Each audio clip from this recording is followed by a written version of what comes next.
Welcome back to your favorite weekend show here on Spirit TV, a place for you. We are still with the one and only Awar Da BadGuy, doing some really beautiful, analytical, critical, I don't know how to call it, yeah? Moving to the Christian entertainment, that's Christian music, and of course the awards as well, when it comes to the Western side and how they are really influencing our kind of production this side. Now, we've skipped the hit list, yeah? So that means we shall have to bring back the hit list some other time, yeah? Awards hit list. You guys. Genda nyiza abantu kyemmanyi naye tujja kugenderawo kuba muyinza okuba oli ebolozi oli nyimba za Christmas. Kino njagala okibagamba, you might be an artist ng'olowooza awo kyaliwo nnyo alina okuteeka mu hit list ye naye don't be surprised. Please, for warning guys, yeah? Anyway, let's leave a watch. It has cost me. Actually, talking about Christmas now, before we go back to the Dove Awards, there is a man who was is he Philip Bongole Lutaya? Was he the one? You want me to pronounce it how it was pronounced? Yes. Where we are coming from? Tuchikola. This guy did Christmas songs, I should say. Songs of that season. The legendary Fiona Mukasa's dad. I didn't know about that. Yes. So he was the dad? Oh, that's news to me as I'm giving you news as well. All right, I didn't get to know that, yeah? So this guy produced all these songs that are actually still hitting right now. Why is it that in a scope of the time he left or the time he did such songs to now, we've really not had those songs of Christmas produced by us here that you could be excited to listen to in such a season? The time it took to produce a record back in the day was not the same time it takes to produce a song today. Back in the day, there was a lot that went into it. There's a lot of thought that went into it. Yeah. Someone was telling me that one of the greatest songs that people keep, playing around in the mainstream, it's a classic, that they even had psychologists in on the lyrics. Psychologists? Yes. Wow. Okay. To understand how the human being would pay attention to, respond to the lyrics. In music, there's a lot of interesting things that can be done. There's a lot of manipulation that can be done in music. There's what we call sad notes. There's what we call happy notes. Yeah, of course I know. Joy notes. And most of the guys from back then, they had mastered how to balance the sad and happy notes at once to create something memorable. So when they were writing their songs, they were writing songs for community. They're not writing songs that the songs would hit. They're not looking for songs. So I think the late Philip Bongole Lutaya was really such an artist, and he was writing such songs because you realize that the human brain is tuned to say things like, if it's not broken, don't fix it. So if it's Christmas, and over Christmas, the best we can do is, connect with Philip Bongole Lutaya's music, and we've all owned it, by the way. That's exactly what's going to continue happening. So those artists from back in the day, it's the same thing. I beg to digress, but if you even listen to the mainstream, they'll still tell you that they'll still play a Mad Dog Summer Timber. Yeah. You get it? Yes. And they'll make it seem timeless. Even back here, by the way, you'll notice that there are people who and you realize Gen Zs have by force learned the song. Like, you guys like the song. Yes. So I think there's that place of you paying attention to the project. It's different when a songwriter puts and pens down for you lyrics, but it's also a totally different thing if you are the kind who pays attention to the lyrics, owns the lyrics, and now gives us your own interpretation of the lyrics. Pretty much like the Bible. I've had different interpretations of the same scripture from different people, and I think that's the gift each of them has, or that's the understanding each of them has. Some have stuck with me, some have discarded. Yeah. So it's the same thing with music and the lyrics. So to answer your question, I think why we haven't been able to have songs that suit our seasons like that, it's really because we are microwave era. Microwave. Yeah, we're not ready for the sigidi, man. The sigidi, the charcoal process is different, but there's no meal that tastes as good as a meal that's gone through the charcoal stove. Yeah. All right.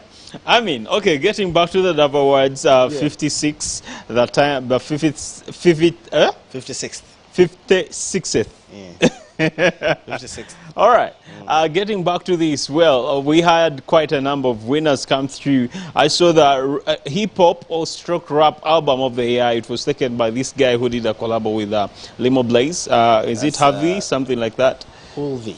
Hoovy, yeah. Hoovy. I think it's I'm happy that Hoovy was recognized. Yes. And then also another thing that I want to take note of, the past 2 years at the Dove Awards, the Dove Awards happens twice at a go. Twice at a go. What do you mean? They have a pre-show, then they have the award ceremony.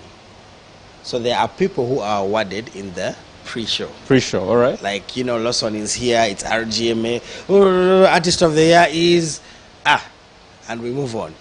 Oh, upcoming artist is, and we move on. Yeah. You don't even get to come and do an acceptance speech. You probably have your awards handed over to you during the red carpet session. Yes. So rap was one such category, and it was really bothering me. And then last year they did a celebration of rap music. They had greets, they had Toby Mac. They had a lot of classicals from the rap era. And then I realized last year they awarded KB and on stage. On stage. I was so happy about that because it felt like they were not paying attention to the fact that these people speak to a huge plethora of young people. Yeah. And it's exciting. Hoovy has been in on it for a while. He's one of those amazing artists. He's a bit abstract, so you might not get it. His music is pretty much close to what NF does. So Where is NF, by the way? You guys cut him off. Where did you put him? We did cut him. You just didn't like the real music he was producing, the real words? It's really not about the real music. Sometimes it's the spirit behind the music. Okay. I don't know what their reasons are, but for me, one of the reasons I kind of muted him is there's a lot of bitterness and anger in his music. And even us here at the space we're in, we are mediums of transmission. We are transmitting either negativity or positivity. And, music is the one tool that can shape you. That's why there are people who think that because of how they were cultured, there are people who will say hymns are the real gospel music. Yeah, hymns. Then there are those who will say Judith Babide is the real gospel music. I think there are people who are like, man, say, I started with Kupi Bly. And then there's also one who say bedroom. Yeah. You get it. So it depends on how you're cultured, but it can shape you. So I think by the fact that he was trying to be fluid in his expression, by fluid I mean he was neither here nor there, I think the Gospel Musical Association could not place him as a Christian or gospel artist. So they left him for the rest of us to award him on YouTube. All right, we are still diving into the Dove Awards, but I expect, some ins and, outs there concerning that particular person or the particular category. Because, hey, this is helping you, the artist who is watching. This is helping you, the creative that is watching. And any person around that is watching and you'd love to put up maybe an awards show, you'd love to put up a record label and all that. Here comes, actually, the Dove Awards. I saw worship album of the year. It was all the way from taken to Elevation Worship. Yeah, we didn't see Maverick, I should say. Though for me, I expected it. Yeah, then we had Chandler Moore as well, solely taking an award, not with Maverick as well. That too I expected. All right. Maverick has been falling apart for the last 3 years. 3 years, bro. 3 years. We are still. One was a scandal with with Dantebo, because it was around the same time the scandal with Gavi was. I think it was 2023. Really? 2022? No, Gavi. That was 2022. Yes, then because they were the same time. It was just this had just happened, then that happened. So I think it's been falling apart for a while, and it's really something I can say even for artists who are excited about getting called into labels. You need to realize that no one is investing in you with a good intention so that you can prosper. No one is putting in their money so that you can prosper. I want you to. I thought that was the thing. That was the deal. No. Everyone expects what we call ROI, return on investment. Okay. Yeah, and for as long as they don't get the return on investment, you are their slave. Is that what you're And trying when to you mean? choose to walk away, you need to know that you're going to go and freeze out in the cold. Is that the conversation to we watch- had of Masichino and... That's what I was going to say. I want you to watch Masichino. I told you this and I can still say it. Like, she's done. Bro, she's giving us music. My friend, do you know the influence that she had gotten through Easy? Like, I want you to understand that, like, it is going to take a lot of work. It's a whole, this recently married secular artist situation. Oh. The lady, she was a worship leader at Victory City Church in Tinda. Oh, you're confusing me on Yeah, set. the one about where you live is where I live. Even your number, I have it. May the Lord give you understanding. Translate to Uganda. I failed to translate that, yeah. So you have to understand, record labels are like that. That's the truth about record labels. And I respect artists who have been solo for a while. And some of them, I think the only conversation they have with record labels is distribution, not publishing. Or some of them, it's publishing and distribution. Most of them, they don't have a conversation on management. They still... Yesterday, I had a chat with an artist, and he had an entire album recorded with one of the biggest names in production in Uganda. He paid full for the project. Yeah.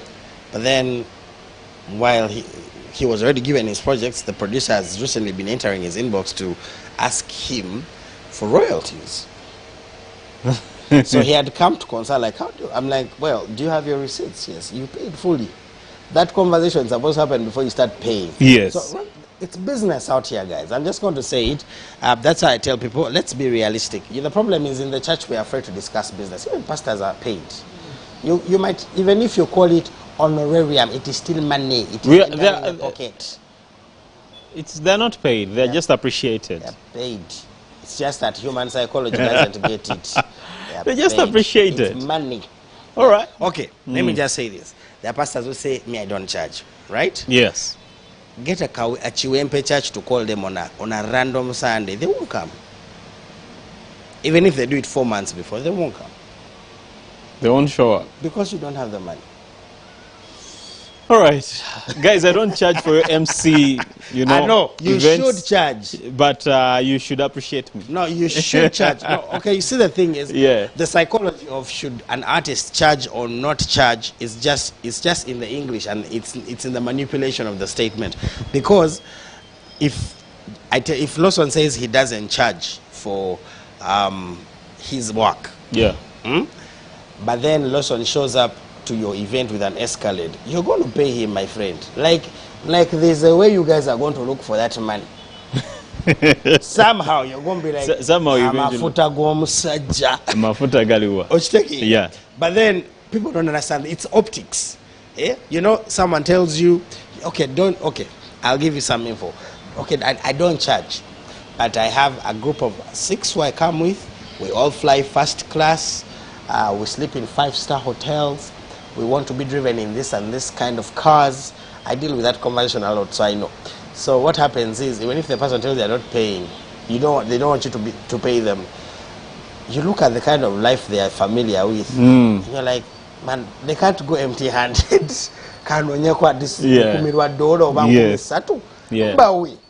But it's not that. And it's a very smart thing, because when you charge, you limit. So I am now going to work on a budget. Because Lawson told me it's 5 million. So I'm going to look for Lawson's 5 million. Yeah. But when Lawson says I don't charge, one, he's risking it. Because if I am not the kind who understands the language, I can easily give him 2 million, but he was hoping for 5. Or I can give him 10 million, but he was also hoping for 5. Yeah. So it's really a gamble. It's just English. That's why I like my American artists. They tell you up front, Gumuchitundu, USD, I'll come. Wow. So is it? Is this? How do we help a young person out there who who is dying out to be signed in a particular record label? Because I see most of them, they want to join. Maybe I should give the record labels we have in here: House of Love, House of Music, yeah. I could say Backyard Music. We have M1. Is it a record label? I think most of those are recording spaces, majority of them. They're just studios. Do you know what a record label is? Are you trying to tell me you don't have Christian record labels in Uganda? Swangs is a record label. Gospel. Gospel. Guys, let's come back after these these beautiful messages. Yeah, we are coming back now to really talk about that, because we might be making a mistake saying, you know, I belong to this particular record label, yet you belong to a particular recording space. Let's come back.